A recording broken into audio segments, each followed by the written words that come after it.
You know, last night I showed a chart to you that we got from the Federal Reserve in St. Louis, and it should take your breath away, but I don't think most people understand what it really means. It means how much money we're printing at the Federal Reserve. How many dollars are we actually pumping into the system for this crisis? So I thought about it last night after watching it with my family for, I don't know, 3 or 4 times. Come on, Aaron.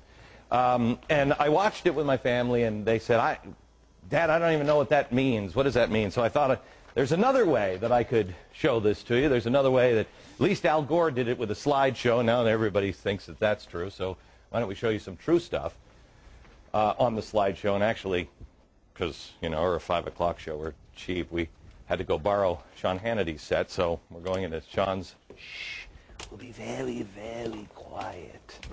We'll come in here, and this is a chart that I tried to show you last night, but I wanted to blow it up a little bit.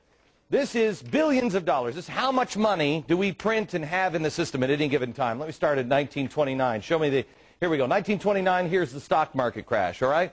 Now, if you see, we were on the gold standard, so we couldn't print much more money. We had the stock market crash, but we didn't do all of the stuff that we're doing now, just printing money. Go ahead, step to the next thing. Then we go up to 1941. That's the Great Depression. Still haven't pumped a lot of money into the system because, again, on the gold standard. Then we have World War II, and we'll take this all the way to 1965. You'll see it comes up. We had 2 wars. We had World War II, and we also had the Korean War. In 1965, we were having the Vietnam War. But here's where it gets sticky, because we had all these wars, and we tried to dogpile on with the Great Society. Well, how are we going to pay for all that? Well, in 1971, Richard Nixon says, why don't we get rid of the gold standard? So that way, we can just print whatever we want. But we promise the rest of the world, oh, no. We'll never print too much. Really, we're good for it. I mean, look at our record here. We don't do that. Great Society kicks in, and look what happens. Next point, please. Look how we've devalued our money. This is up until 2000 when we have the Y2K scare, where everybody's like, bury your food and grab your cash. The computers are going down. That's why the government put this little spike here. If you see that little spike, goes up because they just dump a lot of cash into it, and then they bring it back in. They pull it back in. But it's difficult to pull things back in, especially when you have a horrible event like 9/11. Next stop is 9/11. You'll see it's just a little spike back up just a little bit. Remember how everybody was freaked out that the world was coming to an end? Do your patriotic duty. Go spend. Go out there and get into the stock market. Well, we did. And then this is the kind of spending we get. As you see here, the federal bailout's just about to begin.